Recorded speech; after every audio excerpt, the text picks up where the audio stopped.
So day 195. Okay, so this isn't going to be a very happy video. But yeah, no, today has been an unmitigated disaster. Well, this morning, this morning was fine. I had marketing and we were talking about tangible and intangible goods and services, which was quite really interesting. So that was fine. And yeah, got back and just after I had lunch, I had a bit of a breathing problem. So I thought I might go to bed and just sleep it off. Woke up at about 7ish and I felt like death. Like if it was the worst feeling. It was like the flu that I had last semester, as bad as that.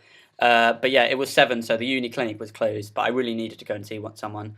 So I looked up, there was this place called the Queen Elizabeth Hospital down in Yamate, and it said it had like a 24-hour service, so I was like, oh, that won't be too bad. So I got the taxi down there, gave them my ID card, and they were like, oh, just sit over there. And then like 2 minutes later, they took my pressure, and I'm like, oh, that won't take too long. And then he was like, oh, so you've got a semi-urgent case, so you're going to be waiting for 6 hours. And I was just like, 6 hours. And oh my God, I felt so bad in those 6 hours. And the seat was absolutely cramped like nothing else. And there were people around me coughing and spluttering and crying and wailing and all the above. And that was just awful, awful, awful. There were these two guys I got chatting to at one point, one from Pakistan and one from Nepal, and they both seemed to be in a worse condition than me, which puts things in perspective. And one of them actually brought me the paper, so I got to read about Arsenal's hammering again. But those were definitely very minor positive points about it. Yeah, and 5 hours in, they saw me.